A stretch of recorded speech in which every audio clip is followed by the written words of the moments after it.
Hello, everyone, and welcome to another episode of The Ball is Round. I'm Hady Raphael, and tonight on the show, CF Montreal confirmed the signing of two players.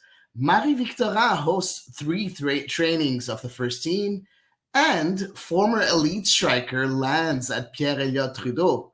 That and a lot more on episode 165 of The Ball is Round.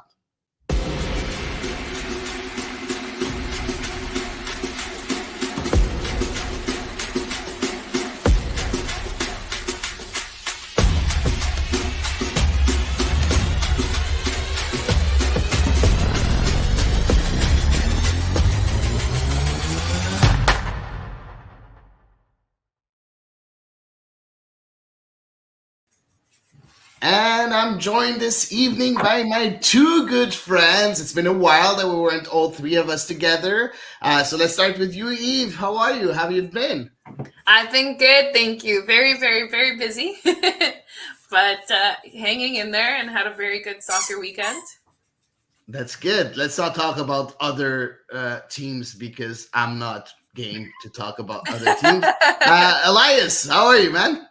I'm game to talk about other teams. Both Barcelona teams won for the first time in the same week for the first time in like a million years, and Madrid dropped points. So you know what? Yeah, and I'm not going to talk about any others. We're not going to talk about that. Okay. That so, guys, remain nameless. Yeah. We've had a busy week this week.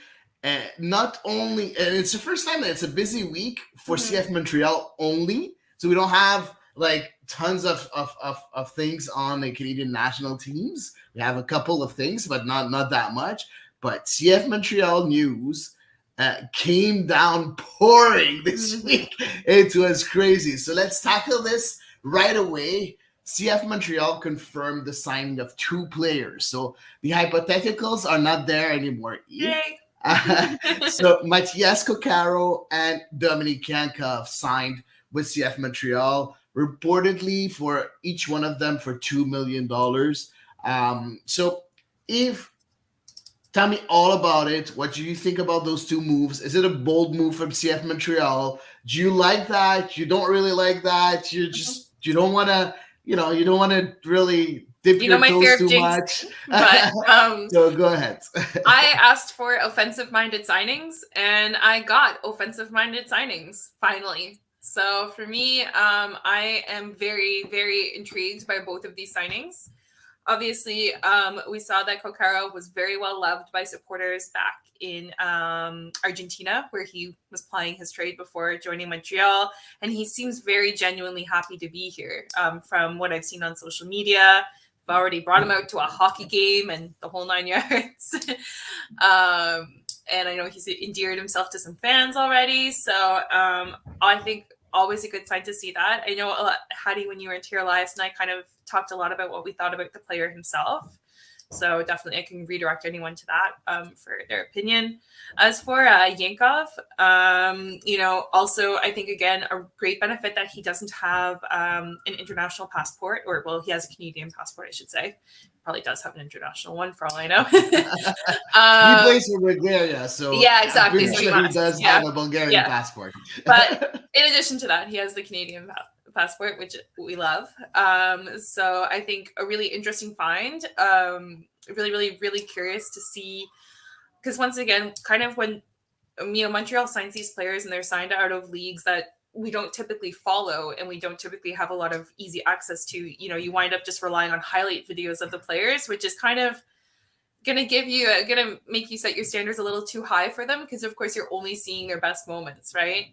But he looks intriguing, he looks creative, he looks like somebody who is probably going to want to take that kind of open midfield position by storm, I think. And it's going to make for a really fascinating preseason competition. And I do not pity Laurent Courtois at this moment. Yeah, I'm pretty sure that Laurent Courtois wanted to have these kind of exactly squad. So I think usually, yes, it is hard to make choices afterwards, but I'm pretty sure you're kind of happy to have talent within your squad, and not only 2 or 3 talented players, but a lot more than that. I think I think that's very important, knowing also that in MLS, well, with all the traveling, with all the competitions, we have leagues right now, the Canadian Championship, and so on and so on. I think you need depth. You need a lot of depth, and you need quality depth, and that's what Olivier Renard was looking for. I think during this window, Elias. Okay, we talked about Dominik Yankov a bit, saying that okay, he's signing here. There's a lot of positives. You know, he has a Canadian nationality, Canadian passport, so he's not going to take an international spot, and so on and so on. But what could we really expect from that kind of player? Is it? Are we not a bit too hyped up by a player like Dominik Yankov? He didn't really prove anything yet. If you look at his statistics, it's not something. We're not signing Hany Mukhtar, right? No, but at the same time, right? People adapt differently to the MLS. If you look at Cucho in the Premier League versus Cucho in MLS, it's not the same player. And maybe there was different aspects of Cucho's games that you could tell that he would do well in MLS. But at the end of the day, once a player steps foot from Europe into MLS, the soccer gods flip a coin, and you never really know. The most important thing right now is for him to get used to this, to get comfortable in the system, and for him to find out what his role is. Right? You saw it the most with Hernan Losada last year. Does Laurent Courtois want a decisive 10? Does he want a playmaking 10? Does he want a 10 for link-up play? What is going to be expected of him? Right? I think if they want a Hany Mukhtar type that is, solely focused on scoring goals, well, I think that, there's a reason they brought in all these forwards. If they're looking for someone to just create chances, I think, someone like Yankov can do that very well if you look at his profile. So again, time will tell, and that first game against Atlanta United is hopefully going to be visible, somewhat telling. Yeah, at least something of an indication, right? Because again, it is preseason. Even if it's the second game, it's still preseason, and up until the game against Orlando City, nothing means anything from an impression standpoint, unless he scores a hat trick, then maybe. But ultimately, I think that his first few games will be more of an indication of what his role will be, rather than whether or not he'll be good at it. Interesting. Yves, last time Olivier Renard signed players that are Canadian from abroad, they weren't really, It was Sebastian Breza. Yeah, but no, he signed also Elias. Don't forget him. Yeah. Yeah, but no, Sebastian Breza was the most recent. Sorry, that's why I was confused. No, I was like, I said know last how time, you like felt. last year. Oh, okay, Yeah. I understand. So it's never been really a big success coming from abroad. So why do we think that Yankov is going to be kind of a success? I see a lot of people saying that, at last we have a 10 and so on and so on. And don't forget, guys, like he was a sub at Ludo Goretz. He wasn't even a starter at Ludo Goretz in Bulgaria. So why are we that confident? Like, is it because we paid a $2 million fee? Well, I also think law of averages mean that eventually one of them does have to be a success. So the more failures Montreal has, the closer they are to signing a success. But in all seriousness, I think number one, I think a little bit is definitely just that starvation that supporters had last year for the creative flair, whether that was a goal scorer or whether it was somebody who could deliver that quality final ball consistently. So I think a little bit of the consistency. I'm happy that you added consistently, because we did see flashes of it. Yeah, Bryce Duke has that. He's able to give quality balls, but not on a consistent basis. And that's I think what we're craving for right now from Dominik Yankov. Yeah. I also think, obviously, I mean, to compare like with, say, Elias, he was playing in a youth setup compared to, even if it is as a sub role, as you indicated, I mean, to be playing with the first team is still a massive step up, right? Than to be compared to playing with the reserves. So for me, I kind of find that to be a little bit of an unfair comparison that you made. I didn't make a comparison. I just said that Yeah. we bought Elias as a Canadian from abroad. That's all I said. Yeah. Okay. Fair enough. Maybe I inferred the comparison then. But either way, I'm just saying, like, I think the two players respectively should be in much different phases of their development. And Yankov should by rights be further along and more of a finished player than we could ever expect Elias to be. So I'm not like expecting MLS MVP here, but just hoping for some more consistency, and if nothing, competition to fuel consistency. Okay, I'll start with the difficult question, because we did it for Matias Coccaro. I have a hard time. Coccaro. Yeah. By the way, the people at the club gave us a rundown for everyone listening. It's Matias Coccaro. So the emphasis is on the I in Matias and on the O in Coccaro. Kind of like coconut. Okay, Matias Coccaro. So whatever helps you remember the best. Right? So we did talk about Coccaro last time. All the Italians in Montreal are going to think Coccaro because that's in Italian, right? But no, it's Coccaro. They were very adamant about it. So especially to the TV and radio people who have to say it out loud, Coccaro. I stand corrected. Don't piss the club off. Now, Elias, we did talk a bit about, you asked the question last time about how many goals should we expect from Matias Coccaro. How many goals or assists, or what is the objective that we should expect from someone like Dominik Yankov? I think that's a lot more ambiguous until we find out what his role is. Because I'm asking the question, right? That's why it's ambiguous. Yeah, exactly. When you ask the question, it's not ambiguous, right? Exactly. My questions are perfect. But I think that, when you have someone like Coccaro who's an out-and-out striker and his job is to score goals, I think then you can kind of label it as stats. But when you have a 10 whose role has not been properly defined yet within the squad, it's a bit more ambiguous. Look, I mean, asking for like 10 and 10 is a bit much. But I think, for a first year with the club, 5 goals and 5 assists is not outrageous. I think that's a very good floor, especially if he is going to be, in that more decisive role. I think that, at least 10 goal contributions would be a good start and a good, base layer. Yeah, Patrick, 10 to 12 goal contributions. I think that would make a very strong season. 12 to 15. He said 12 to 15. I can't read. Okay, math is hard. Patrick's recovered from the trauma of to the 2023 season, clearly. But yeah, I think 12 to 15 would make a very good season. I think 10 is by no means an outrageous demand for a minimum. My expectations are very low, obviously. For me, okay, pessimistic Hady. No, but it's a new player coming to a new team, to a new setup with a new coach. So many things that there's a lot of adjustment. Exactly. So for me, 8 to 10 would be a good season for Dominik Yankov for a first year. Don't forget that he signed, I think, for 3 years. So we have time to see him develop. Yeah. Eve, would you agree with 8 to 10? Are you more like Patrick, 12 to 15? For sure. You know me. As the resident pessimist, I'm gonna be conservative as all get out, and I will be happy to second your 8 to 10. Okay, we're not trying to guess how many contributions he's gonna have. I know. What would satisfy you? That's exactly the question. Yeah. What is for you a good season? So we're not trying to guess because I know.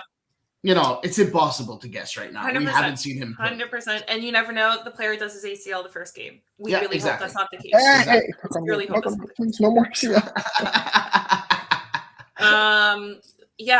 I think Hady, I think both of you raise good points because, we have no idea what's going to be the system employed by Laurent Courtois. We don't know, how much a midfielder is going to be called on, or is his system going to rely more on players on the wings? Of course, how many strikers are we going to have up front? Is our attacking midfielder going to be playing more of a secondary striker role? Nobody knows at this moment. As Elias said, maybe we'll get a better idea in a couple of days. We can hope.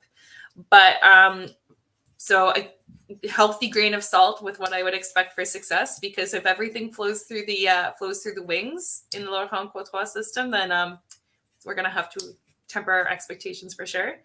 But definitely, Hady, for all the reasons that you mentioned, all the adjustments, all the changes, all the comings and goings that have, well, defined Montreal really for the last several years, I'm gonna say 8 goal contributions. You'll be satisfied with 8.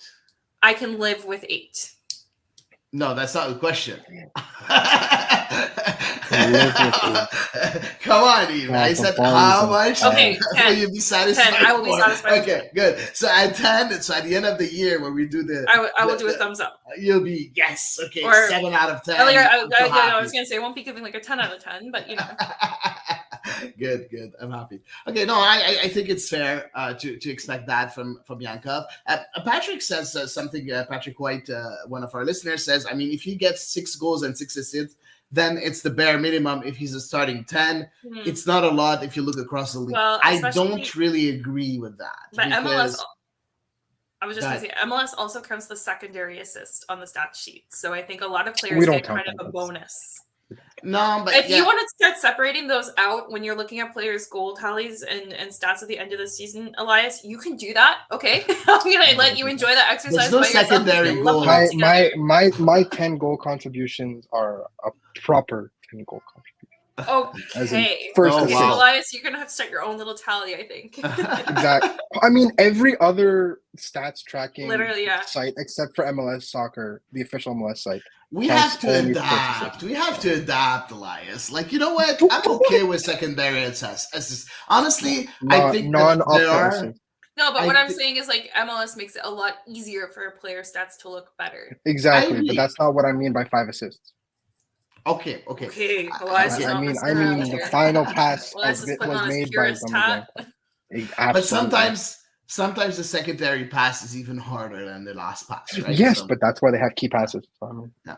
Okay, so just to specify, okay, I don't agree with what Patrick says, because for me, 6 goals and 6 assists is a very, very good season. Like, for me, he would be like a game changer for CF Montreal, and it's hard as a new player to come and be that game changer. I'm not saying that it's not gonna happen, but I'll be super happy, and that's not what I'm expecting from him. Don't forget that we have too many games. I'm pretty sure Bryce Duke is gonna have his starts, and other players are gonna have their starts too. So I doubt that we're gonna have like an 11 that's gonna be unmovable in a certain way. So we're gonna see a lot of rotation. That's what we've seen right now in modern football, and that's what we're going to see also in MLS this year from Laurent Courtois, in my opinion. Right on. Good. So happy with the two. If we want to rate our happiness level right now, how happy are you, Eve? Like out of 10? I will give again. I really want to temper my expectations because new player, new coach, new system, new adjustment, blah blah blah. But like I said, I asked for offensive-minded signings. I got 2 of them in 1 week. So I'm gonna give myself and they splashed a little bit of cash to make them, which is like an anomaly in the Montreal world on top of it. So I'm gonna give myself, for the effort of the signing, for the idea, for the theory. If the player is a bust, we'll never know until we find out. I'm going to give myself a 7 out of 10 happiness. Wow. Okay. That was a lot of explanations for a 7 out of 10. Elias. I'm about there, 7, 8-ish, just in terms of the, like you said, like the intention, right? These are not, project players. Projects, right? These are proven, established players in their respective leagues or teams, or national team ecosystems. And I think that both those signings, again, we'll talk about the potential third one later, but the 2 that are set in stone are the right call. It's what they're looking for. Yeah. So I'm a bit less optimistic than you guys. I would say 6 out of 10. Um, I'm not saying that I'm happy, but I see a lot of congestion in the squad right now. Yeah. There's a lot of strikers, a lot of midfielders, and I wonder, like, if I look at the squad right now, we were the 4th of February. I wonder what's going to happen, and I think it's going to raise a bit of unhappiness in the dressing room with players not having minutes.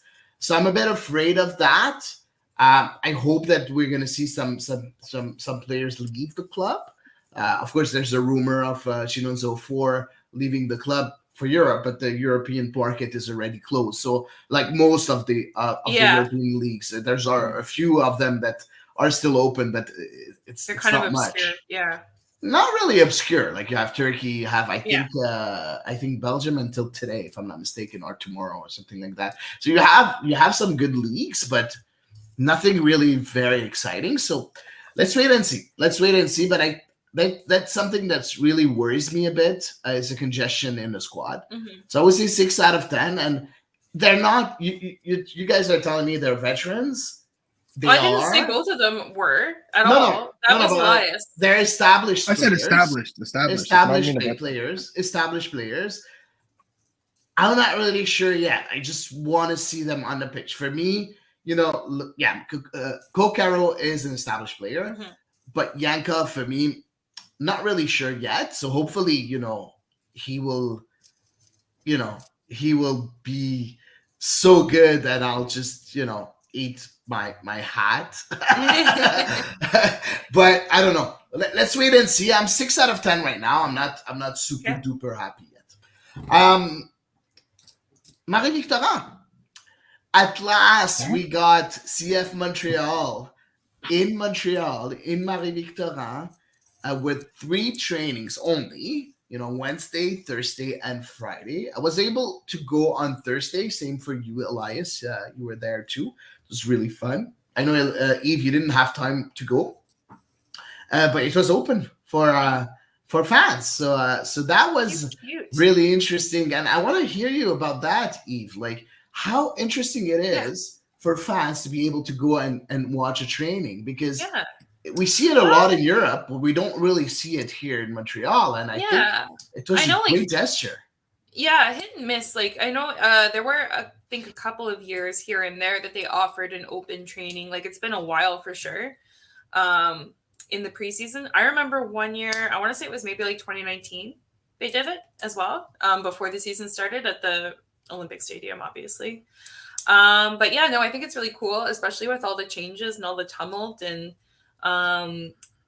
there is kind of an organic hype that somehow got built even before players were signed. So yeah, I think it was a wise gesture on the club's part. I think it was very interesting. We've seen a lot of people come on Friday, especially because the club really announced it, saying, come watch the training. And before it was open, but it wasn't really, acknowledged by the club and publicized. But on Friday, it was really publicized. There was a lot of people that came and watched the training, which is, I think, very, very interesting. From their part, for the fans to see their teams and their players, that's nice. A lot of them were really chatting with the players also, because you're very, very close to them, so you're able to talk to them. We've seen videos from Mathieu Charon that takes care of the 1642 that was really talking with every player, saying, you're good, man, and stuff like that. It was really, really fun, really nice. I really liked it. Elias, is that something that should be repeated? Is that something that should be like some sort of an every year thing for CF Montreal? Look, I mean, this is the most off-season buzz the club has had in years, and it was almost all generated by fans, right? The club didn't do much to generate buzz. They did their work, as in behind the scenes, but in terms of announcing the signing, they I don't know if they dragged their feet or. Well, if they the MLS has to have the Pope come and bless it, I think, before it. But at the same time, all the buzz around both these signings was generated by fans and people on social media, and it resulted in a really good turnout. And I really love one thing where I think it was Mr. Chahon who gave Kokoro a 1642 hat, and he seemed thrilled to get a little toque, and he seemed thrilled to get it. And if you look at them, they're getting on the bus to head to the airport Yeah, he's wearing it. It's so today, cute. and he was wearing the hat, and he looked like a kid on the first day of school. It was adorable. So, stuff like that, fan interaction, especially during the off season when we know how little coverage CF Montreal gets during the off season because you're in prime HAP season, and we're not going to get into a discussion about the media landscape in Montreal because that's just not healthy. But all this fan buzz was generated organically, and that's something that the club absolutely needs to latch onto. Now, that's great to see the fans really get behind the team. That's something that we haven't seen in a while for CF Montreal. But let's talk about what we saw on the pitch. Elias, that was the first day on Wednesday. Dominic Yankov was made available for the media. What did you think about his presser? What he said, his answers altogether? Dominic Yankov for his first presser. I mean, he looked very comfortable because he grew up in Toronto, right? So this was a little bit. That was one of my questions. That was one of the questions, right? Which is a little bit of an interesting situation for him. But look, I mean, at the end of the day, I think he's comfortable in Canada, which is something that is a little bit of a question mark from international signings. But when you hire when you sign someone who has developed and grown up in Canada, sometimes that adaptation period doesn't have to be isn't really a concern. But ultimately, he looks like someone who is confident, but doesn't really seem like an ego that can maybe make the wrong kind of waves.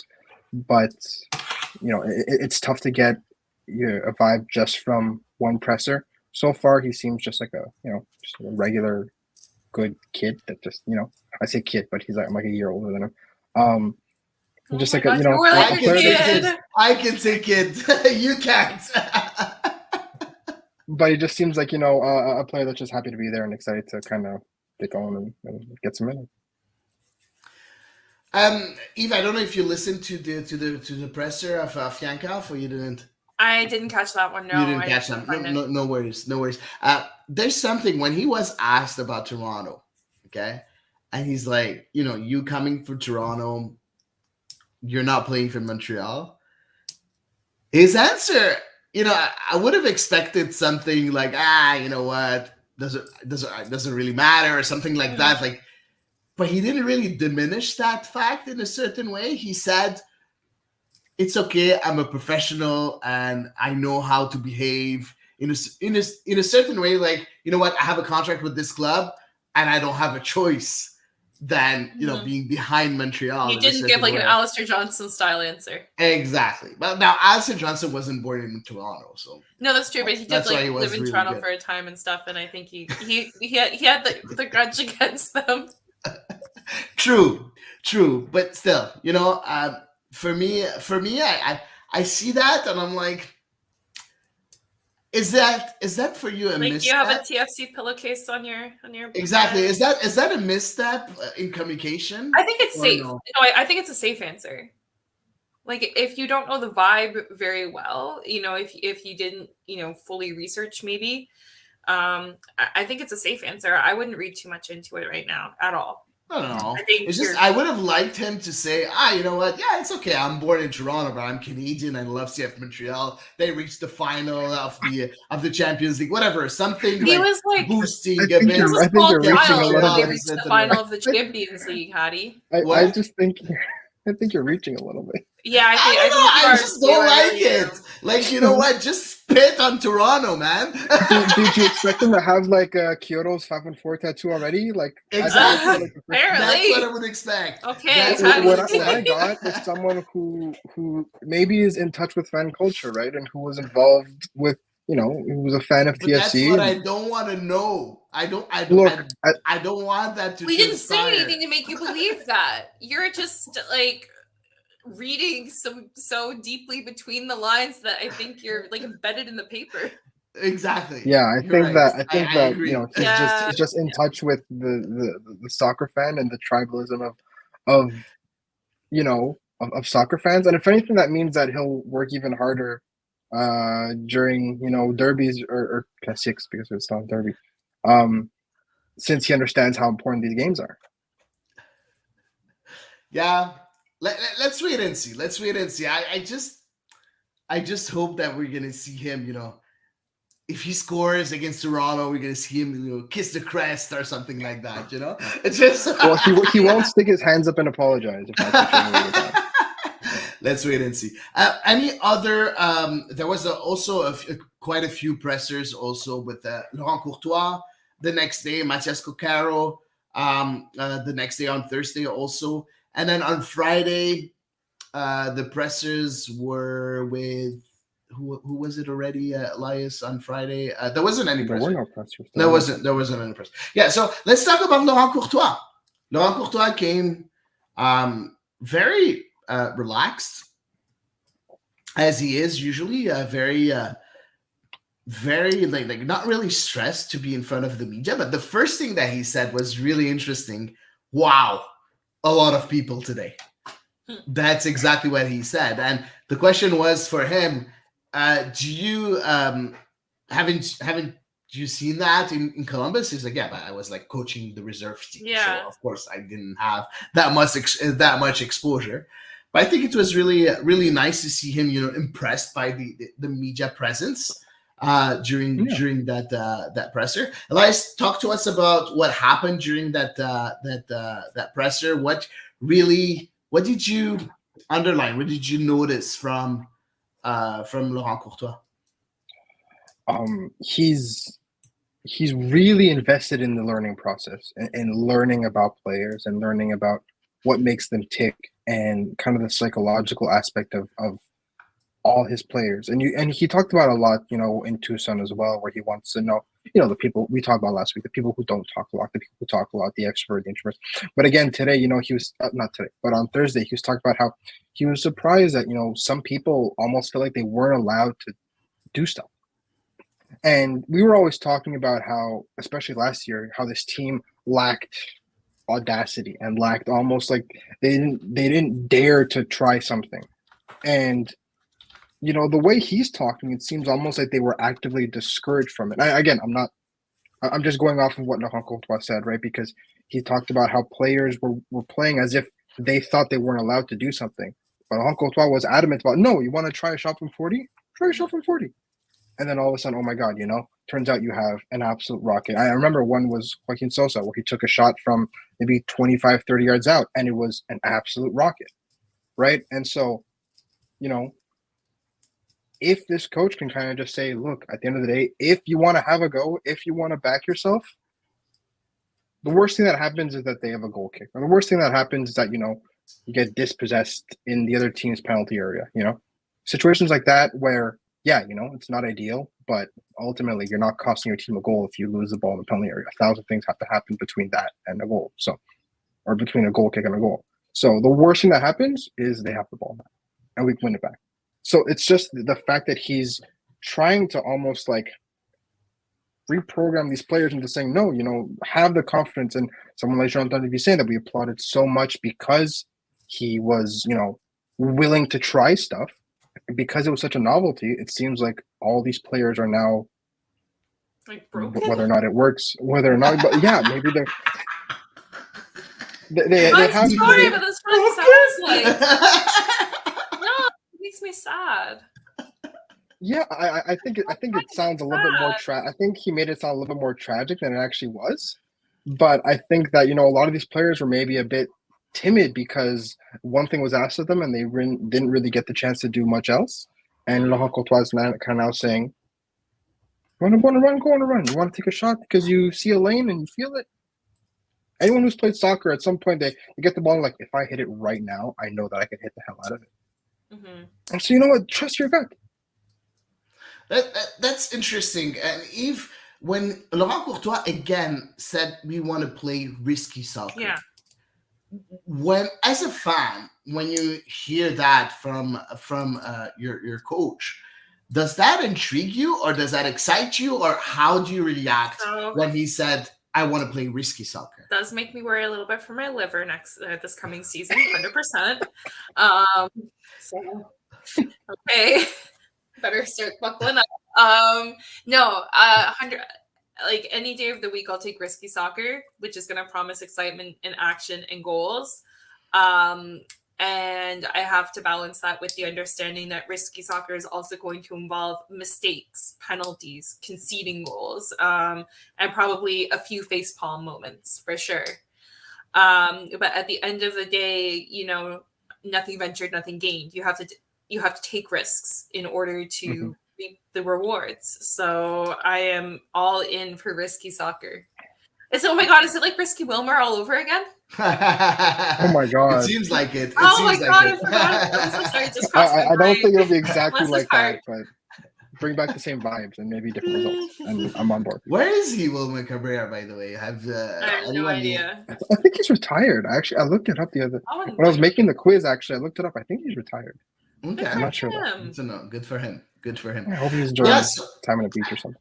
I think it was very interesting also to hear from Laurent Courtois. I think live. I think it was my first presser with him, like live.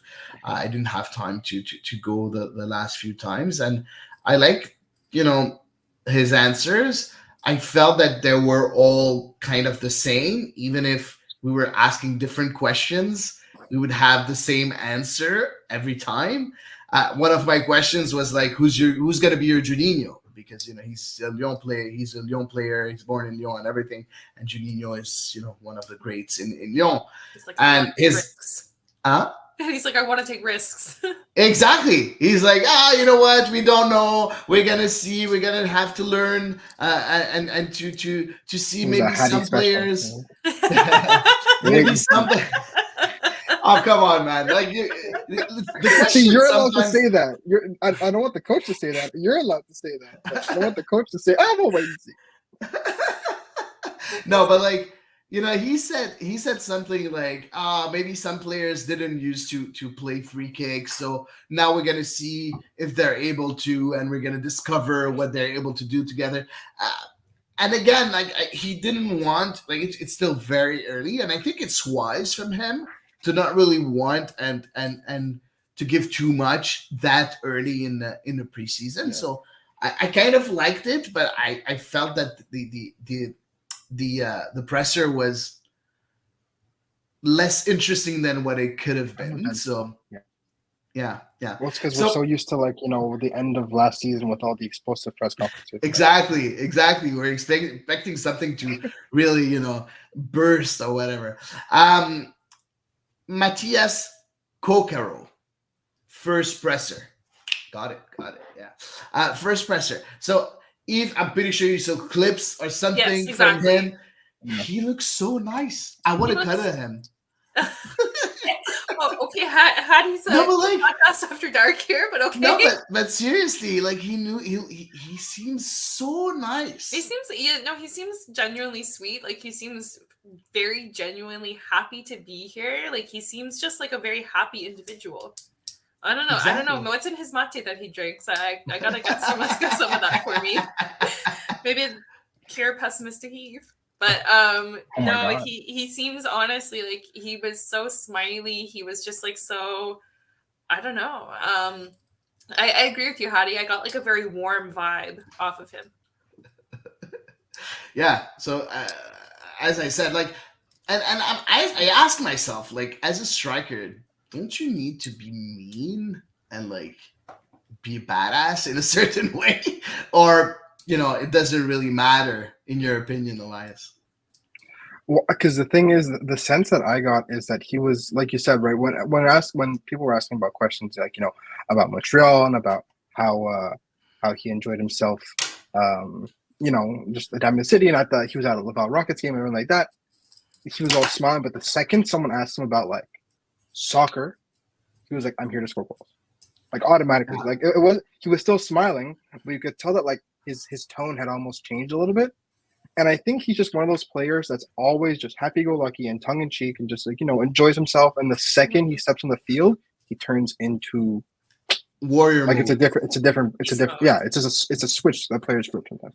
Sometimes they're the same they are on the field and off the field. Sometimes, you know, you're happy, you're chilling, and then all of a sudden you're just demon, right? And I think that, you know, based on everything that we read and we heard about him as a player in Argentina, I think that he's that kind of player that the second he gets in the field, he hits all gas, no brakes, and he's just gonna, like, you know, very intense and that kind of, you know, dog that you're looking for in a striker, you know. So it'd be very interesting to see him on a field, you know, in a game situation, right? Because he was just, you know, he was still doing individual work in the sessions. So Yeah, and I read on Friday he did a very mean tackle of a defender. Yeah. So I kind of agree with you. It seems that like he switches mode when he's on the pitch, and he seems like really hungry to get to the ball. Hopefully, we won't see a lot of reds coming his way,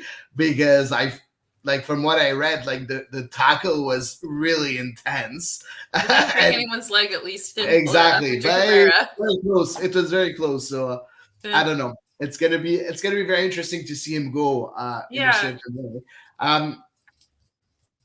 Anything else that you want to add on Matias Cocaro or Cocaro? I think once we can see, like, whatever we can see catch in the preseason, I think that'll give us a lot more to talk about, because I feel like right now it's all very hypothetical, and we're Love trying to hypotheticals. infer everything. You love it. And you know what? We're going to switch right away to the last segment that's really hypothetical. Yay! Very hypothetical. is it Someone landed at Pierre Elliott Trudeau in Dorval at the airport. It was a rumor that came out on Thursday of Joseph Martinez maybe coming and signing for CF Montreal. At first, once someone tagged me on this, I'm like, it's a rumor. It's surely his agent. I don't really believe it and everything. And then I started having some of people, the contacts that I know, sending messages. No, it's really happening, Hady. It's really happening. And I'm like, really?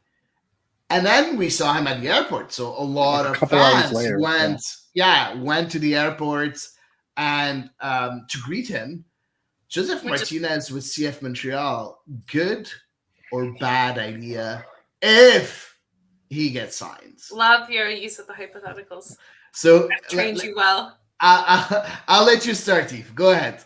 I actually like this. I get the impression I may be alone in this, but I would actually be all for this. I understand completely that he is not the same player he was in 2018. I understand that he had his ACL tear and he never really fully regained, I don't think, whether it was full confidence or full form from that. He played with a Miami side that was an absolute disaster last year until Messi showed up. They had a hot flash. Messi got injured and they kind of went like back down the toilet. So like, I feel that was just a weird time in everyone's life in Miami, him included, I think. But I think he would bring Grinta in spades to this team. I think that he would be able definitely to show a lot of the players, a lot of those young strikers, a thing or two, because he has been MLS MVP caliber not that long ago. And yes, the Holy Grail is hypothetically ecstatic. I think, Hady, you're looking for a striker who can be mean on the pitch. Hello? If you're concerned about Cocaro being mean on the pitch, you have no concerns in Joseph Martinez. Do I think he's a striker? Do I think he's DP? Or sorry, do I think he's a constant striker? Do I think he's DP caliber? No. But I think he does have a lot to offer a very young striker contingent. Like you said, however, my primary concern is congestion at that position. There are absolutely going to have to be departures in order to make room for him. As we know, there is the rumor of Chinonso Ofor going on loan. To where remains a mystery to us all. I do think that guys like Sanusi Ibrahim would then struggle as well to find time if Martinez does indeed sign with Montreal. And of course, that is kind of counterintuitive to Olivier Renard's philosophy of bringing up young players. But that being said, I think there's a lot that a Joseph Martinez can offer on and off the pitch to those young players. Interesting. Elias, I'll let you talk first, and then I'll rebound. I have very mixed feelings about this because it really does seem like a high risk, high reward type situation. But he's On going one to be. hand, It's a free signing, so there's not going to be. it's a free sign, so there's no transfer fee. But again, he's going to command. He has a green card. But he's going to command upwards of $600,000-$700,000 a year, which is a lot for a player with that many unknowns, right? Remember, because when Messi showed up and he was enjoying his soccer again, he scored like 4 or 5 goals in like 10 games while Messi was back. So if this is someone who can find a way to enjoy his soccer and enjoy just playing again and kind of rediscover that energy, then yeah, obviously this is someone that you want on your team. The other problem is you just said goodbye to your very, very good striker who has injury concerns. And I feel like Olivier Renard is kind of tempting fate with another one, especially with, the fact that if he does get hurt, how long is it for? Given that it's not just like a wonky knee, it's ACL surgery never heals ever. No matter how much you strengthen it, no matter how much you recover, an ACL, no, never, ever. And from a psychological perspective, it never goes away. Because just to play devil's advocate here, and it's not a perfect science, I am looking at transfer market, his injury history on that. There's no notable injury history for the year of 2023 at all. The last notable injury was May 25th, 2022. Yeah. But if that makes any said, difference to you. No, I agree with you about the ACL, and that can come back to haunt a player, and they can be a shadow of their former selves. But I'm just saying, like, he's not somebody who's on and off the stretcher all the time. No, that is true. Unlike Kyoto, who is good for at least 10 missed games per year, he is a bit more of a question mark. But I think from a purely footballing perspective, this is very out of left field, but in a way that I do like. I'm just trying to look at the potential downside. I do think there are more upsides than downsides. I do think that the downsides could be fairly bad though. Yeah, for me, it's a lot of people are comparing Joseph Martinez to a bit of what Kai Kamara was able to do with the team in 2022. Again, it's a double-edged sword in a certain way, because Kai Kamara was so good for us in 2022, but then beginning of 2023, he was so bad for us. He was so bad for us because, these kinds of players, when they come, if things go well for them, because they have a big ego, because they were once great players, when things go well for them, it's amazing. And they lift everybody up, and they teach, and they learn, and, people around them get better and stuff like that. But if things are not going well for them, sometimes it's really bad for the rest of the team. So that's something that really worries me a bit. One second, Eva. Yeah, no, it's all good. Second thing that I want to talk about also about Joseph Martinez is that salary-wise, if he does more, he makes more than Matias Coquero, than Kwadwo Opoku, or those players that are going to be maybe in front of them in a depth chart. That also could create tensions, saying, you know what, you're making that much, and I'm the one playing and putting goals. That's also something that's risky, because usually your players that are the highest paid are the one that are on the pitch.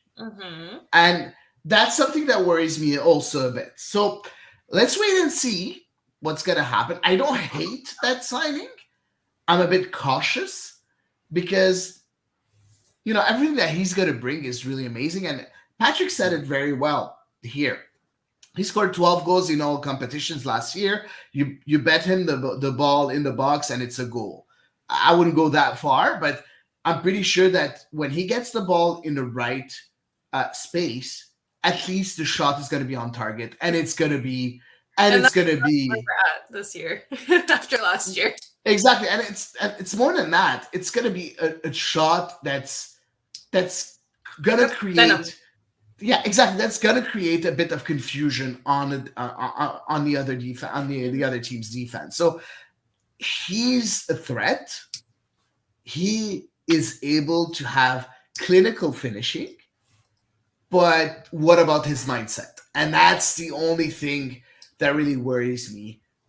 In what mindset does he come to Montreal? What kind of mindset does he have? Is he gonna be, is he searching for redemption, or he's just here for just another year of another contract, another year where he reaps the benefits And of he kind of pulls a him Harry being Novilo. exactly. I don't I think don't think he's gonna be a Harry Novilo. I don't think he's gonna be there's that only bad. one. Yeah, I don't think it's going to be that bad, but I'm a bit cautious about that signing. So I'll let you rebound. Eve, sorry, I took a bit. No, no worries. Anyway. No, my only thought is I don't think it's fair to compare Joseph Martinez and Kai Kamara. My research has been like kind of minimal, and we do know that he had a dust up with his former coach in Atlanta, but kind of get the gist that might have been more of an issue coaching wise. So like I'm just trying to think of this because we know Kai Kamara, like when he left Montreal on bad terms, it wasn't the first time he had left a team on bad terms. Far from it, as a matter of fact. And he's also, for me, Joseph Martinez is 30 years old. He still he's at a very different stage of his career. So I don't think comparing him to Kai Kamara is completely fair. I think my comparison as far as just being able to kind of provide that guidance to younger strikers is just the fact that he would be the senior most striker on the team, plus with the added benefit of so much of his experience coming from MLS, because Kokoro is, experienced, yes, but in a completely different league, completely different setup, and MLS is going to obviously be a huge adjustment for him. I don't think it's really fair to compare him to Kai Kamara at all. Period. But that was kind of just what I wanted to rebound with. Yeah, but it's the story behind it is redemption, right? In a certain way, because Kamara didn't have a great season before he came to Montreal, right? No, he was in Finland or something, wasn't he? Yeah, but even in his last stint with the MLS, it wasn't really good. I think it was New England. I think the last one. Was it Minnesota? I think it might have been Minnesota. Yeah, Minnesota. I think whatever. Yeah. I think it wasn't. It wasn't like it was such a big success. Yeah, I agree. So that's why you have that redemption storyline that's kind of the same. That's where I'm coming from when I compare both. Yeah, no, I don't think it's fair to set people up with the expectation that next year could go the same way. Because, like I said, there was a history of it for Kai Kamara. The only real history with Joseph Martinez is with a coach who was equally apparently temperamental. Let's I'm gonna ask you one more question on this hypothetical move before we answer all the questions that we had, because we had a lot of questions during the week, and we also have a question also today that was sent to us in a live chat. So we'll answer all questions like we usually do. What are your expectations for Joseph Martinez in terms of goals? What would satisfy you? How many goals would satisfy you? No, we're not trying to guess how many goals he's gonna make. He's gonna put. We're just if he signs. I just want him if he signs, of course.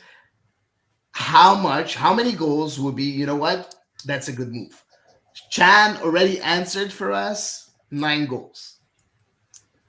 So who wants to start? 9. Oh my God, we'd be so spoiled after last year. I feel like whoever can score 9 goals, I love you. I don't think if he were to sign, I don't think he'd be getting, an absolute metric ton of minutes. But, kind of Patrick alluded to, we know that he can be very clinical. I will say 7 goals in MLS play. Wow. Okay, so specifically 7 goals. MLS. 7 goals would satisfy you. in MLS play, Okay. In MLS. not including other competitions. Wow. Okay, Elias. I do think he's going to get a lot of minutes, at least at the start of the season. Yeah, I think so too. Especially with 6 games on the road, and chemistry is still kind of getting worked out. You need your 11 best players as starters.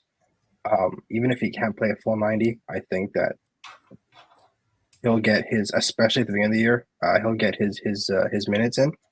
I like Chan's 9 goals. I think that is a reasonable amount. I mean, that's kind of what I had, and Chan kind of read my mind. I think 9. All competitions or only MLS? All competitions, yeah, all competitions.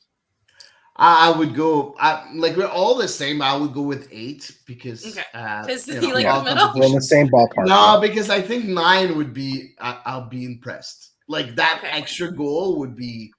Oh wow! Okay. Remember, Let's go he's with also the very good from the spot, which means he very Yeah. likely could be the team's penalty taker. Yeah, Yeah. that's a good point.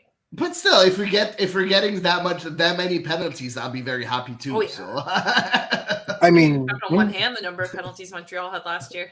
exactly, and how many they scored? they had one, right? It Yeah, was not not a many. lot. The one that lasted or missed, right? Is that it? I Sure, don't know. they must have had I another don't know. one. I don't have. This Okay, time. anyway, we're getting no, because they had the one in Toronto as well that Choignard scored. Yes, we have Holy Gale Oh. saying, "How often did he score in Montreal? I want those back." Too much. Yeah, Too much. Okay, so guys, I mean, to be let's fair, and like answer- Patrick said, he scored a lot in Toronto as well. Toronto fans were not happy that he was yeah, in Montreal. exactly. And we're very happy when Toronto is not happy. So let's answer all the questions. We've had quite a few here on the chat. So let's start with because it's the most recent subject. Who is more, from Cesar Andy Coronado, who is more athletic, Martinez at 30 or Kamara at 37? Man, Kai Kamara could run, I gotta say. I he would was say running. Kamara. He was not a poacher. Yeah. Kamara. I think Martinez probably as a whole would probably be a bit more, depends on how you define athletic. Yeah, that's the thing. I feel like they're two very different profiles. But I think you'll probably get a lot more out of Martinez, especially if you ask him to play not just as a sub, but 60 minutes, 70 minutes, 90 minutes. I think you'll probably get more physically out of Martinez than Kamara, just because at the end of the day, 7 years is a sizable gap, I think. But it is close because Kai Kamara did not rest on his laurels in Montreal. He added for the high press. High press. I think a lot more because it's just Martinez is, we're talking about Grinta. He's got a lot of aggressivity as well. Exactly. Which I think would bolster his chances. I would say, and he also added that Kamara had the Grinta also. He did. Until he didn't. I loved Kai Kamara, right? I just didn't like the way he left Montreal, but that's my opinion. But yeah, no, I think Kamara is the most athletic between the two in a certain way. This guy takes care of his body so well. Like he's never had a big injury. He eats well. He takes care of his fitness so much. And he's very agile, really, like physically, he's really, really good, very good with his head. I don't know. I think athletically, for me, Kamara is a notch above Martinez. But let's move on with the next question, and it's from Etienne Grignon. Hey, Etienne, I know him personally. Would you guys put Ofor on waivers if the club is not able to loan him out? Oh my God, is that an option? Yeah, you can offload. I mean, it literally is. I know, but I was like, oh my God. You can offload one player before the beginning of the season, and it will not count on the salary cap. Yes. Then I think that it would probably have to be him. I think a striker. I don't think maybe why specifically Ofor. Any striker. It could be Toy. It could be Ofor. It could be whoever. Like. We have too many strikers. At one point, we have to get rid of one, if not two strikers. If Martinez signs, at least 2, if not 3 strikers. Yeah. Because we have too many. Yeah. Honestly, like for me, I feel like Ofor's ceiling is lower than maybe it was initially thought. Like, don't get me wrong, I know Mason Toy has had his injury woes, and there could be a case for him as well, 100%.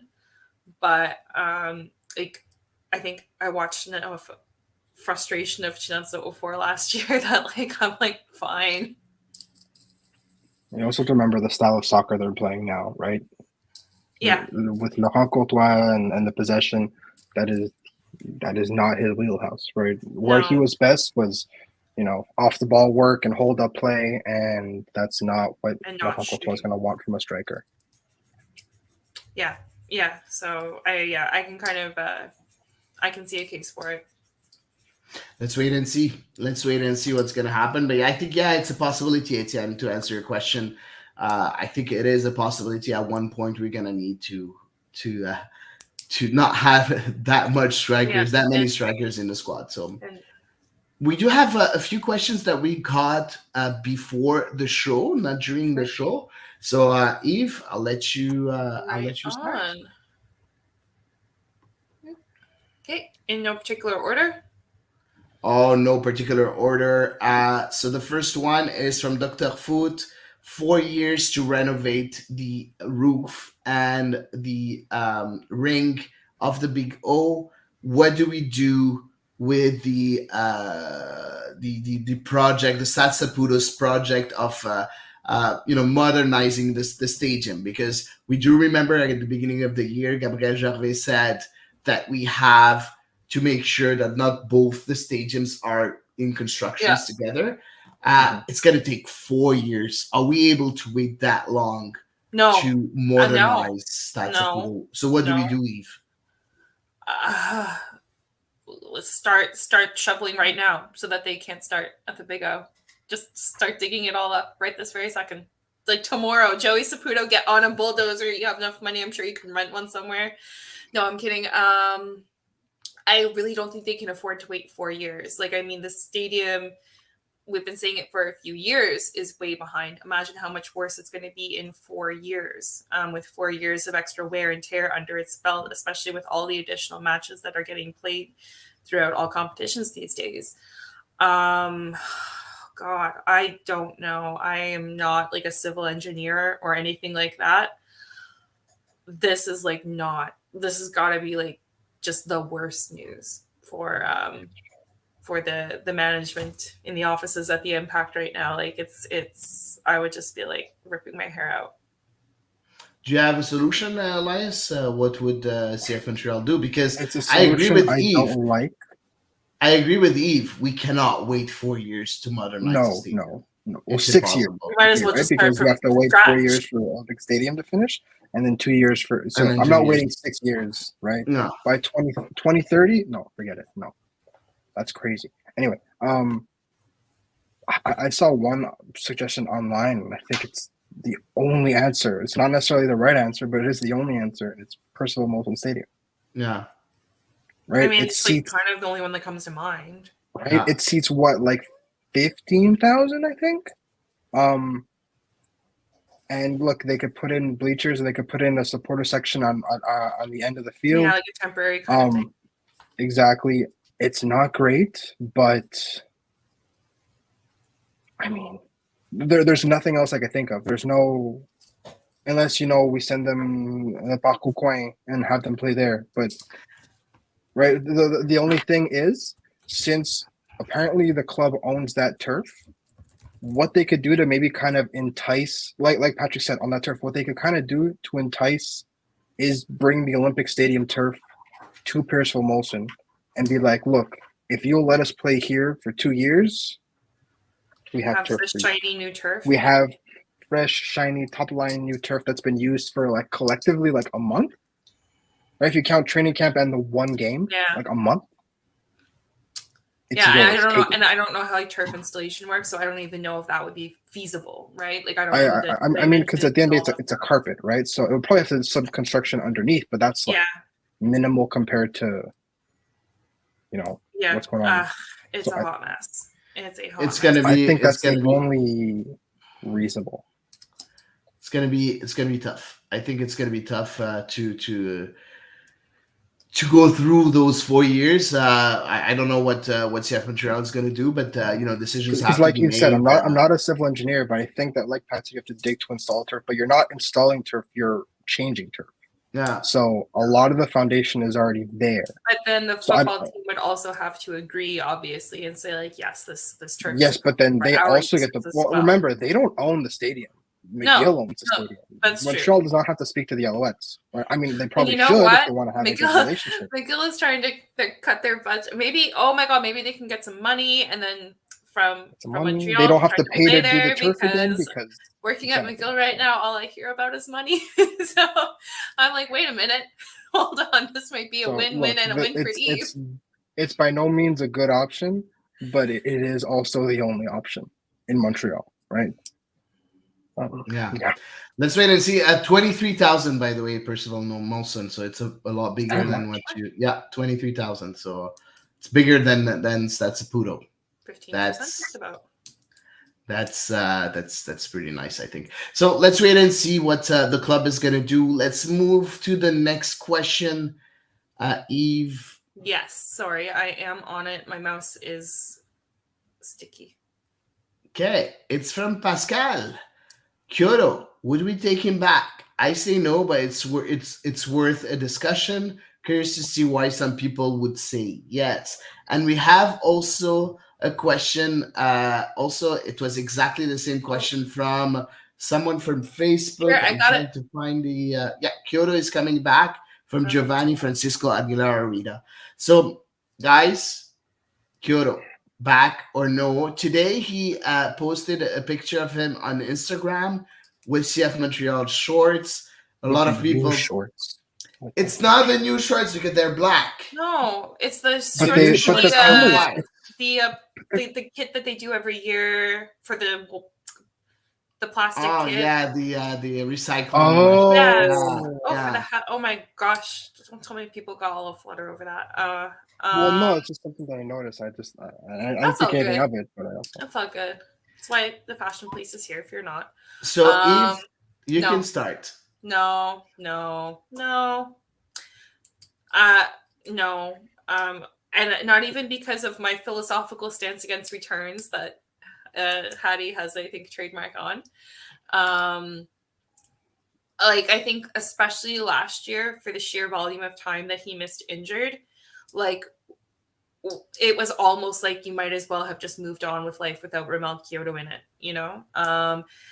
We had that wonderful 2022. We had a pretty good 2021. Obviously, 2020 as a whole was just a mess for everyone involved.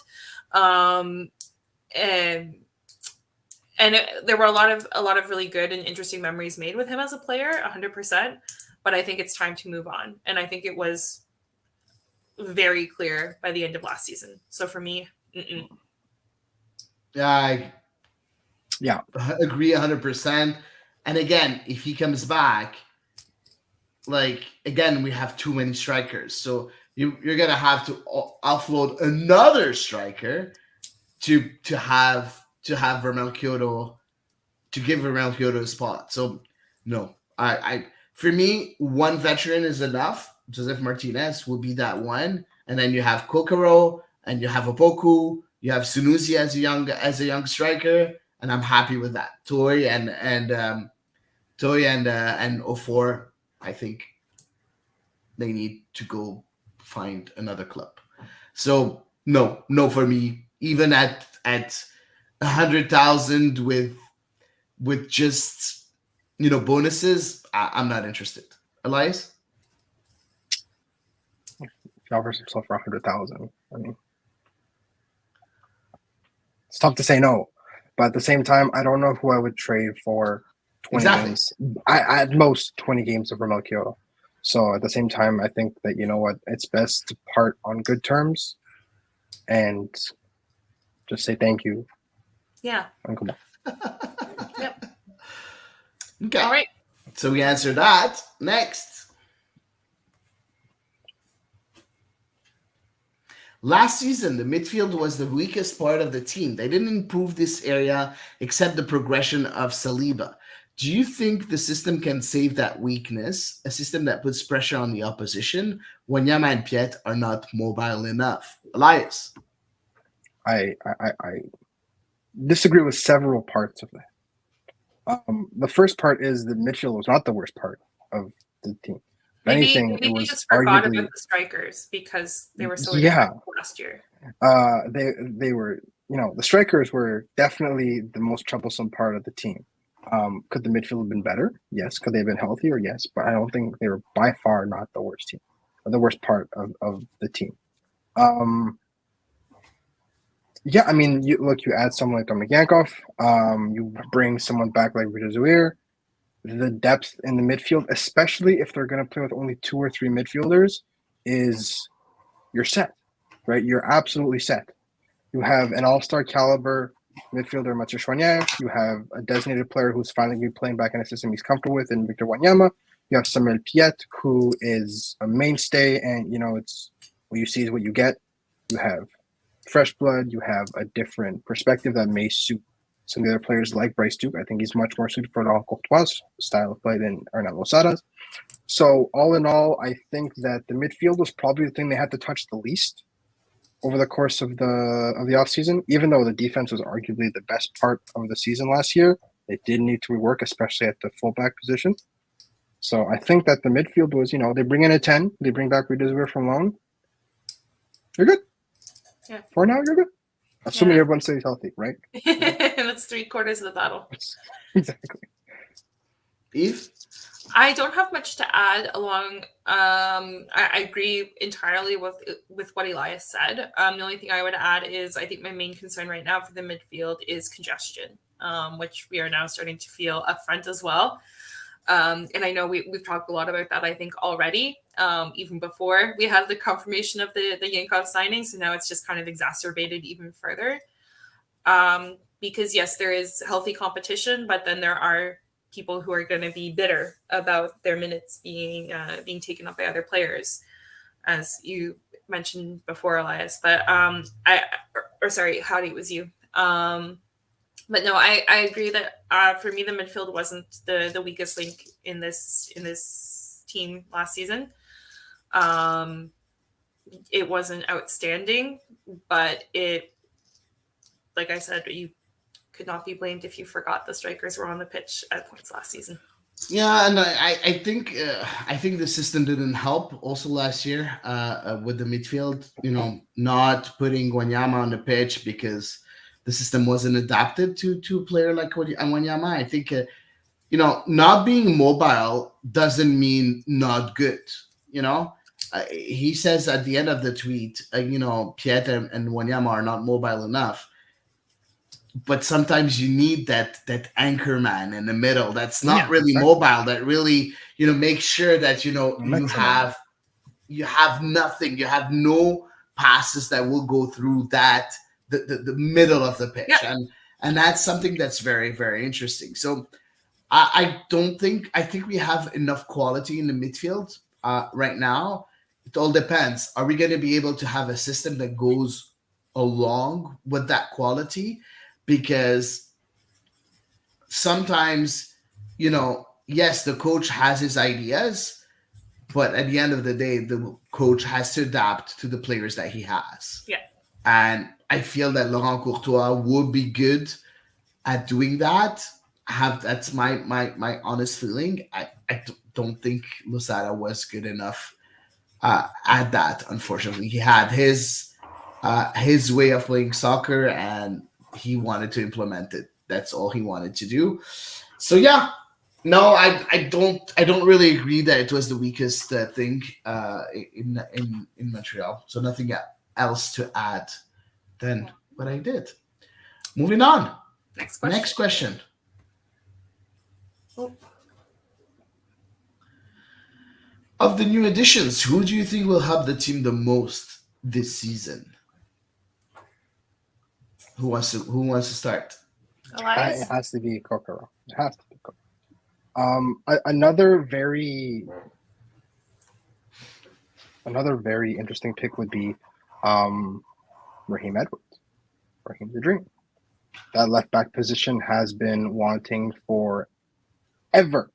And have a proper left back who is not just, there. He's actually proven and has had good runs of form as left back. So someone that Ariel Laster can probably learn from, or they can have a very good partnership in terms of minutes and a lot of pace on the left-hand side, which is something that's been sorely missing from both fullback positions, because you have Ruan, who's also quite quick, and Lassie, who when healthy can play as a backup to that, or whatever substitute role is needed. So I think that Raheem Edwards could quietly be one of the most important signings they made this offseason. Interesting. And I'll go for the other flank, if I may. And I'll say Ruan. Montreal got absolutely spoiled in 2022 when we had Alistair Johnston at the right wing back position. And we saw what an offensive-minded, modern right wing back can do. And of course, it helped that he had a healthy team, a well put together roster, and so on and so forth. And, I think much as on the left flank last year, we saw the same situation on the right flank where nobody really sees that position and ran with it. I think my main concern with Ruan in this position right now is it's really his to lose. So there's kind of like a little bit of that lack of healthy competition to seize that starting spot. But I think knowing what we know of him from his past teams, Orlando and DC, he can be really fascinating if he has someone to deliver quality crosses to. He has that grinta. I think he was a player a lot of us love to hate, and now we're learning to hopefully going to learn to love him. And I'm going to say that he's going to be a difference maker for the team this year. I agree with both of your suggestions, of course, and I just want to make things different. I would say Joaquin Sosa. It crossed my mind. Yeah, go for it. I'm not really at ease with George Campbell as a starter, so I hope he gets better. I think he sometimes, he lacks concentration, and when he does, unfortunately, it's a big problem when you're in the back line. I really want to see a bit more of Joaquin Sosa. If he can play as a left center back with Corbo as a right center back and Waterman in the middle, I think we would have a very, very strong defense. I think, I've heard so many good things about him. Of course, I haven't seen him play yet myself, but from what I heard, he's done a very good impression with the team. So hopefully we'll see him, grab that starting spot as a left center back and have that insurance in a certain way in the back. So that's my pick. We have another question here online. When is the last time CF Montreal has had so much competition at every position? 2022. Yeah. That answers the question. Yeah. Yeah, that was also going to be what I would have said. 2022 with Wilfried Nancy. I think we had a lot of that. Yeah, agree. So, not as much as this year, I think. And we haven't seen them play yet. On paper? At the beginning of the year, we were saying we have great depth. At the beginning of the season. And I think this team has, on paper, I think this team has even better depth, especially if Martinez Sana goes through. Of course. Hopefully you're right. Moving on, next question. Okay. Do we have another question? I think we do. Alain Tanguay. Congestion style Tunnel La Fontaine, so big congestion. Who is a starter in that midfield? And who's going to be really bitter because he doesn't have enough minutes? Of course, Eve, I'm telling you, we're not. I know it's very early, but we're just having fun. Okay, yeah. Nobody's gonna come and tell you, you said this at the beginning of the season. That's the worst part. Is it's recorded. I know. It's immortalized. I know you don't like to really. All good. I will do my best. I will do my best. Go ahead. I think Mathieu Choignard, I think, is going to continue to bring it this season. I think he has to be an undisputed starter. He's probably the first name that comes to mind for me. I agree. In the attacking front, I have no freaking idea. I could not begin to guess. There's so many players, the ones we saw last season, nobody really clung to that position. So I don't guess at all. And then at the back, if I had to choose another, I will choose one more, okay? And I will choose Sam Piet because we just didn't see enough of Victor Wanyama in 2023. So I don't know exactly like where Victor Wanyama is right now, say. So he's going to be the one that's going to be bitter because he's not having enough minutes. I'm saying that Sam Piet is going to be the starter. Yeah, and but then Wanyama if I were Victor Wanyama, then I would be bitter because it would be a second consecutive year. Okay. Anyone else that you think would be bitter? Perhaps Bryce Duke, because I think he kind of came in and he was kind of going to be touted to be the guy getting a lot of starts at that position. But yeah. I think he'll get his chance. But I think if he doesn't seize it and darn quick, I could see him having a lot of time on the bench this season. Interesting. I agree with your choices. I would add one more player, and I think it's going to be Sunusi Ibrahim. I think he's bitter going to be or being a starter. He's going to be bitter. He's going to be bitter because if Joseph Martinez comes in with Opoku, with Kokaro, sorry, then I think it's going to be pretty tough for him to get minutes. Yeah. So he will get bitter, in my opinion. As an undisputed starter, for me, Jonathan Sirois, Mathieu Chouanière. Those two players are undisputed. Joel Waterman and Gabriele Corbo. Those four players, for me, are undisputed starters. So I thought we were just limited to the midfield. Sorry. I thought we were just talking about the midfielders. He didn't specify midfield. You specified it though in your translation, so I thought maybe like it was related to something you had tweeted about the midfield. Oh no, sorry. No, okay. No worries. I don't know. Okay, then I also agree with the three names that you added. Yeah. So four names altogether. So Chouanière, Waterman, Corbo, and Sirois. Elias? Anything? That's a hot take. Yeah. Instead of just agreeing with you guys, because I don't disagree with any of you. Go with the hot take. Saliba. He's going to be bitter? I think he's going to be the first name on the team sheet. Really? I think he's going to be one of those guys that cannot be avoided. I think he's going to steal people's jobs this year. Wow. So you would go with Mathieu Chouanière, Nathan Saliba in the midfield as a double pivot. Yeah. And you would keep Piet and Wanyama on the bench. Look. Oh my God! Then we get another salty name to add to you want a hot take, right? You want a hot take, right? Right? Yeah, but you're not the first one. I read that also from another one of. I think Nathan Saliba this year, maybe not at the beginning of the year, because again, like we said, in the first 6 games of the season, you need to just stick to your guns and try and get as many points as you can. But very quickly, he will become a perennial starter because he's just so good. And he's only going to improve this year. And again, a lot of the stuff that we harped on him about last year was the decision making, and that comes with experience. That comes with minutes, and we saw it between the first half of the season and the second half of the season. And if he keeps on going in this trajectory, there's nobody that will justify taking minutes away from him. Yep, you speak the truth. Yeah, and one other player also, Hady Zouhir. If you're talking about Saliba, we talked about Piet, we talked about Chouanière, we talked about Wanyama.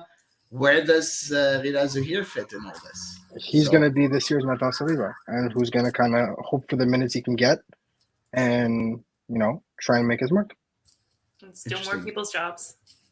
Interesting. Moving on with the next question. Do we have any other questions? Yeah. Okay. So we answered all your questions, guys. So thanks for always sending us questions. It's always really interesting. Thank you very much for being interactive with us and interact with us. We love that. So I think that's it for today's show. We can go with social media right now.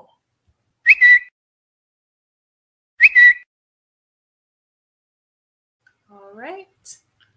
First up. First tweet is from this is a new If this is from Josh Deming. If the Canadian men's national team win their group, they will stay in Vancouver for the round of 32 tie, and if they are able to win that match, they will also play round of 16 match in Vancouver. This is Okay, for those who don't know, there's a the World hypothetical Cup for schedule. you. Yeah, there's a hypothetical and a half. But for those who don't know, the World Cup schedule got released. There's going to be a total of 7 13. games, if I'm not mistaken, in 13. Vancouver, and 6 games in Toronto, including each city will get around a 32 game, and Vancouver will get around a 16 game. Hearing that, like reading that tweet, really does feel like a punch in the gut because Montreal is nowhere to be seen in that. And we're paying to renovate the stadium. Yeah. Like it's Well, not going to be done by then anyway. But still, if we would have What if they tried accepted it really, 2 really years hard? ago, if we would have accepted it 2 years ago, All it would have legit. been done by then, right? So I'll yes. like rage launch my Yeah. computer out the window. yeah, exactly. So you know what? You know, all the people that say, "Oh, you know what? It's not worth it. It's only a few games." But you know what? You're still paying, and you're not getting Yeah. the World Cup. Good for you guys. Good for you. Whatever. But I think it's very interesting, though, that we still have in Canada, we're going to have 2 games of round of 32 and 1 game of round of 16. I think that's very, very interesting. And I hope that I'll be able to go and watch those games, whether it's Canada or it's another team. I think it's interesting to watch round of 32 and round of 16 Poor Michael games in the McCall, World Cup. he jokingly offered I could take care of his dog and stay with him. I'm like, Michael, I'm coming for you. Annie the dog, I'm coming for you. Yeah, Michael from AFTN, a great podcast. He's such a good guy. He's such a nice human as well. He's really, really nice. So he covers the Whitecaps, of course, on AFTN with great content. So yeah, just interesting to see that. Interesting to see that Canada could be at home until the round of 16 if they are miraculously first in the group and miraculously go through the third round of 32. So with Morobiello, I hope it's not gonna be Morobiello by then. But let's wait and see. All right. Okay. Moving on. Second tweet. Yes, this is from Justin Ferland. My CF Montreal hot takes. Number 1, Rizzo here is gonna have a season similar to Saliba and have a similar rise. Number 2, Mason Toy is going to score 8 goals in all competitions. Number 3, Opoku is going to the All-Star game. Number 4, Sirois is going to establish himself as a top 5 goalkeeper in the league. And number 5, George Campbell will impose himself and become a perennial starter. Which one of these is most likely to happen, and which one is the least likely to happen?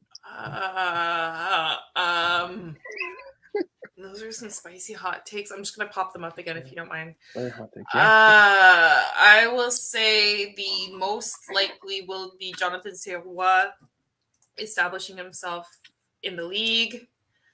As a top 5 in the league. It's just goalkeepers. You only have to compete with like 30, or you only have to compete with like 29 other players. Whereas like when you're a defender, there's like at least 3 or 4, maybe even 5 defenders on each team that you have to compete with. So statistically speaking, it's like the position where you have the best chance of falling in the top 5. The other one is the least likely, I will say, is Opoku at the All-Star game. Interesting. Yeah. I really like the Zuhair take. Mm-hmm. I think Rida Zuhair is gonna. I think he's really, really good, and I think he's gonna have.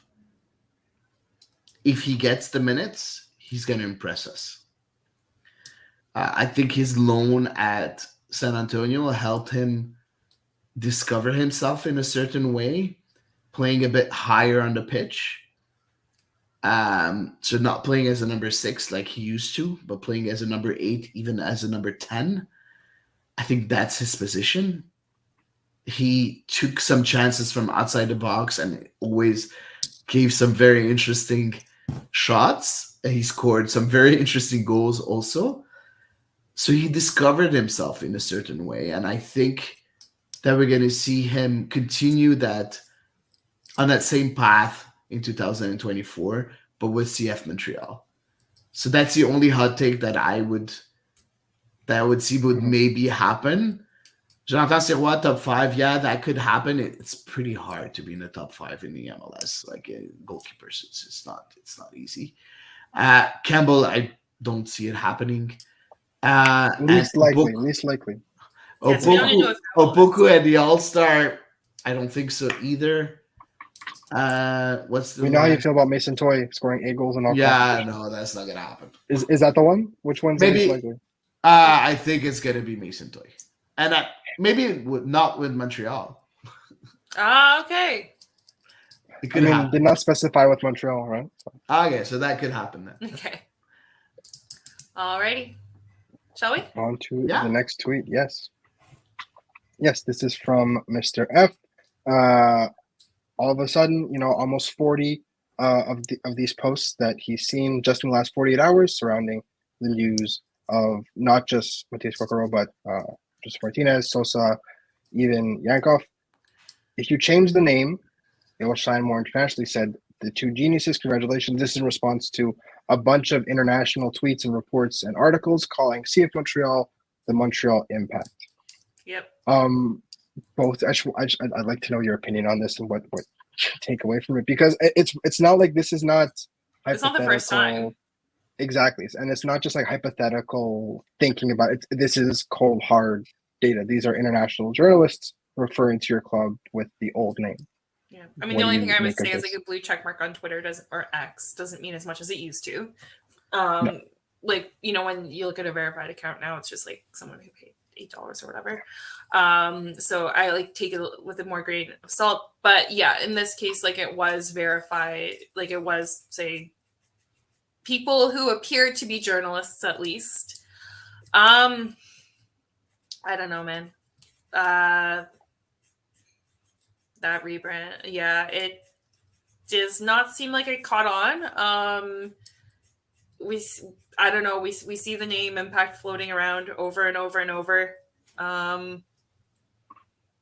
Yeah, I don't know how to explain it. It's I feel like it would be put in the textbook somehow, somewhere in a marketing course, like an intro to marketing course in university. Hady, do you because this happens to me sometimes, but when you say you cover CF Montreal, do you ever say the Montreal Impact so people know what you're talking about? No, I choose to say CF Montreal. I don't say Montreal Impact anymore. I don't default to it, but have you ever had to say, yeah, it's the new name for the Montreal Impact? Yes, of course. A lot of times I have to explain what CF Montreal is, but yeah, no, I don't make that mistake myself because no. Well, it would be weird if you made it because you live it. Exactly. Yeah. But yeah, no, you know what? It's always hard to change your name, right? So it takes time for people to understand that it has been done, and when you don't follow the club closely, it takes even more time for you to adjust to a new name. So it's as simple as that. I'm not going to talk about the move again, and because we talked about it tons, I think 2 years ago when it happened. 2022 was a really depressing year on this podcast. Exactly. Yeah. So yeah, but you know what? I think it's okay. You can call it Impact or you can call it CF Montreal. We all know which club it is, so doesn't matter anymore, in my opinion. Yeah. Shall we move on to our next tweet? Yes. Next tweet. Yes. This is from Garincha, who we all know and love. Please stop putting Nathan Saliba as a substitute in your CF Montreal lineups. This young man is the present and future of the club, as well as the Canadian national team, in which he will be called up for before the end of 2024, which is a very interesting thing. This season, he will devour the circles of MLS one by one. Remember carefully. Circles. So The circles, the midfielders. Yeah. Thank you, Google Translate. He will devour the midfielders. The midfielders of MLS one by one. Remember carefully. We talked about Nathan Saliba just now. Yeah, I think You talked about Nathan Saliba just now. that man out there taking everyone's man. minutes. Exactly. Stealing minutes. How dare he? What do you think? We talked about a lot of different players like this. An Nathan Saliba season that is successful. What do you want from him? What do you think would characterize a good season for a midfielder like that? And where do you want to see him at the end of the year? As well as what do you think about him with the national team? For me with the national team, like I don't even think it's worth thinking about without a coach for the national team. Quite frankly, I feel like interim coach Mauro Biello is going to try not to rock the boat too hard, especially in the imminent future. So for me, I struggle to imagine it happening with the current coaching system that's in place for the national team. And I can defer to Hady for, I think, maybe the rest of it, because I suspect we're going to think along similar lines. Yeah. No, it's hard to say that he's going to be a definite starter.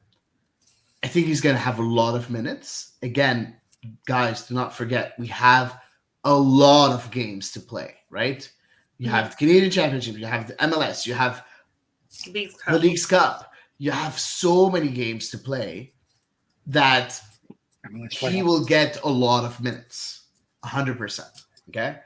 I think for him to get better, he needs to have exactly the same season as 2023, minus the errors. Mm-hmm. Because he did make a lot of errors last year that resulted into goals, and it's normal. He was young, rookie season. Now he needs to acknowledge that and work on that in order to avoid those mistakes in the future. And that's normal. On his learning curve, that's completely normal. Now, for the national team, he needs to be stellar to be called. That midfield for the Canadian men's national team is just so loaded with Ishmael Kone, Stephen Eustachio, But there's not a lot of can get a call up, then so commit and Saliba. That's all. But then, Jonathan Osorio can do no wrong and to be dislodged from starting in that position. He's the captain of Toronto FC. And Mark Anthony. How dare you speak ill? Yeah, exactly. But Mark Anthony K can get the call up, then so can Nathan Saliba. I agree that he can get the call up, but he's not going to have a lot of minutes. Maybe he'll get called up, but he won't play. Or if he plays, he'll play 2, 3, 4 minutes. So yeah, I think he needs a couple more seasons. The thing is, he plays a role that a lot of those European players we talked about don't fill, right? In terms of a ball winner. That's why he plays. I don't agree. He plays exactly the same role as Stephen Eustachio. Yeah, exactly the same. No, because because the thing is, if you have that was the biggest problem with the World Cup, was that Stephen Eustachio had to play as a 6 because no one else was there. Thibaut Hutchinson did have the legs for it, and he had to be the ball winner. If you have a proper ball winner that lets Stephen Eustachio do what he does best, which is work with the ball, and you have someone behind him that can be the workhorse and the ball winner.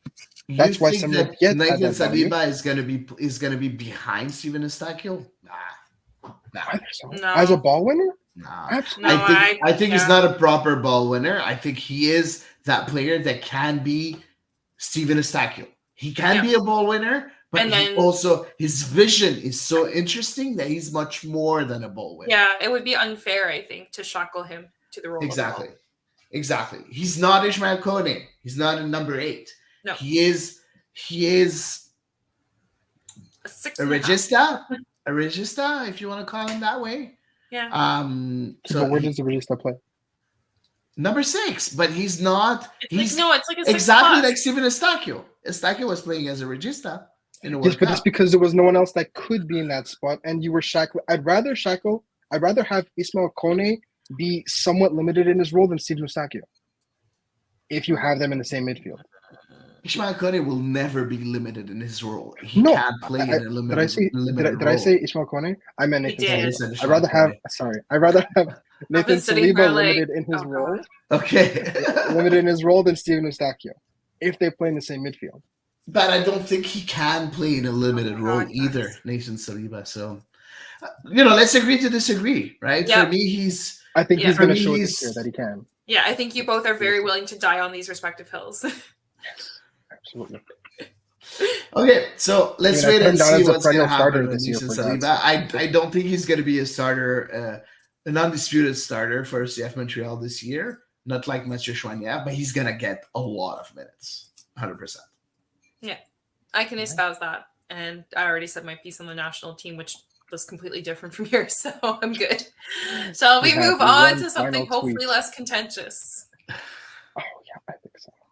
Yes, this is from Thomas Hewitt. Oh, Been seeing a wow. lot of discourse about Marie-Yasmine Alidou, who scored a Seriously. brace against Barcelona, by the way, Yeah. last week, which is an achievement in and of itself. Seriously. And the potential she plays and role at the Gold Cup in February. I wholeheartedly agree with this. Try to make a potential 11 for the team.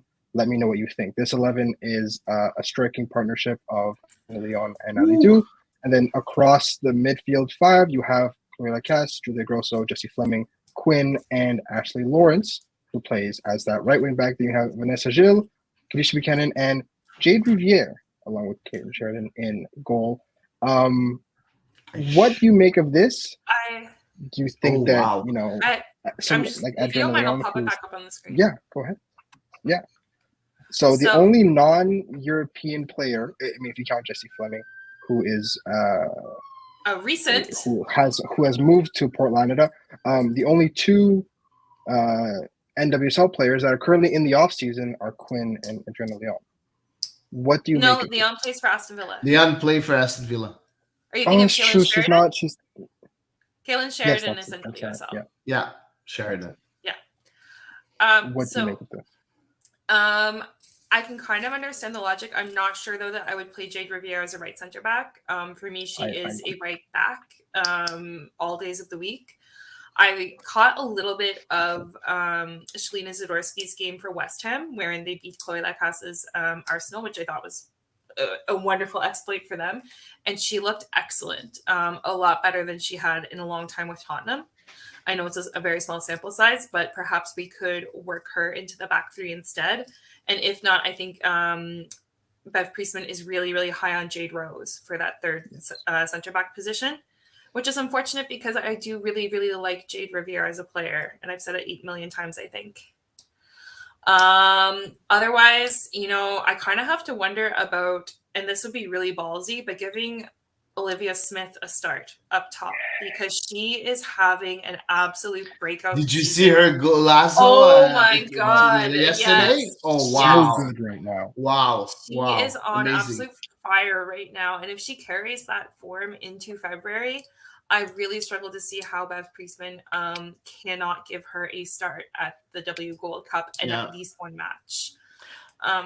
How do you have any other thoughts? I don't want to. I have them all. Sorry. It's okay. I have a few thoughts on this starting 11. Lacasse as a left wing back, I don't like. Me neither. She's a winger, or she can play as an offensive midfielder. Left wing back, that would mean her coming back and defend, and I don't want to see her, really spend so much time defending. I agree with you, Yves, about Jade Riviere being right center back. It doesn't make sense, and I'm sorry, but we're kind of forgetting someone. Janine Becky. Janine Becky's back. She is back. So for me, Janine Becky is a starter in that lineup. I think for me though, Janine Becky, does she have enough minutes in her? Because she didn't play at all last season. Yeah, but she's gonna play. She's playing right now, right? So like she's in the NWSL. Not competitive minute. Yeah, but she's still playing. She's still training. Yeah, but they're in preseason mode, right? Yeah, exactly. A lot of these players are in mid-season form. I think that the priority has to go to players in Europe. I agree, but before seeing someone like, for me, Adriana Leon is not a starter anymore. And Alidou could be a starter, yes. I would like to see Stephanie a Eastman really doesn't seem to like have a plan for her. It feels no, she's been no, called, but she's not had yeah. any minutes. I know. I know. So for me, having Ali Do on the I feel right, bad. Lacasse on the left, Ali Do on the right, Lacasse on the left with Vian up front, I think could be very, very interesting. So let's wait Who and scored see. again today for Roma, who beat Juve 3-0. So Yeah. Yes. a win for Roma. Yes. Yeah, and Julia Grosso losing 3-0. I mean, they're still first in the league, Serie but A. Yeah. Roma's Yeah. keeping up, or whatever they are. call the women's league. It's Mhm. So let's wait and see. Okay, last tweet. yes. This is from True North Foot. What are your thoughts on the proposal from the CPL? This is a proposal for a for a relatively different format to the Canadian Championship.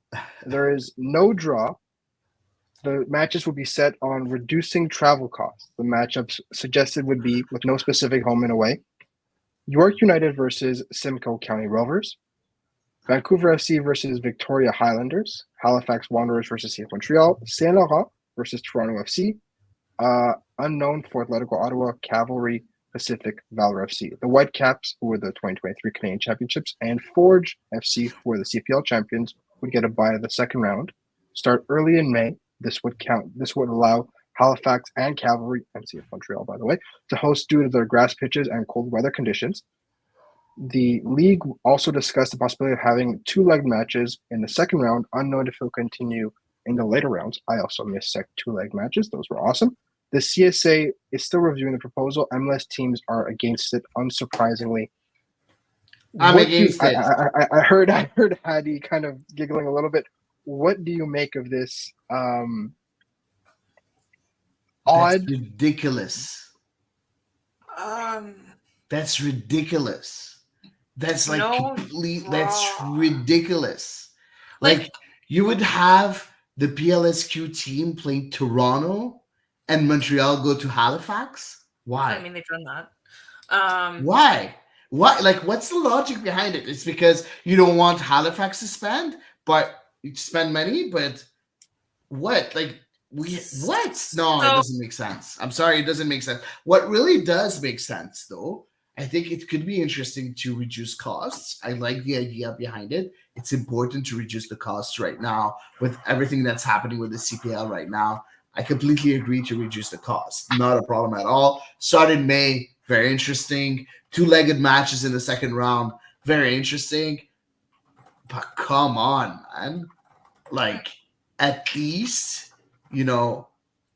Montreal should play a Quebec team. And, Ontario teams have to play against each other.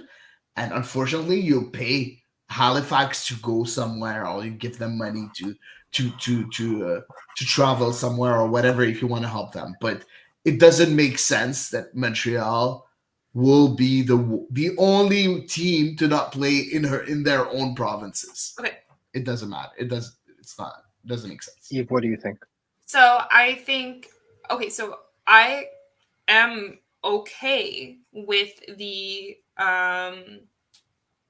non-MLS teams, I guess, like the teams with less budget and infrastructure. I'm okay with them hosting. It doesn't bother me. What does bother me is not being a draw, because like it feels less organic the way a match is going. Like, I would be fine to say if you drew Montreal and Cavalry, and then they were like, okay, well, Cavalry is going to host because they need the money more. And I would be okay if you drew like Toronto and Pacific, and then they were like, well, Pacific's going to host. I'm just pulling names out of hats here. And Vancouver and Halifax, and Vancouver goes all the way over to Halifax, which would not make sense economically speaking. But that being said, like, as they mentioned, reducing their travel costs, like, I don't know, like it, and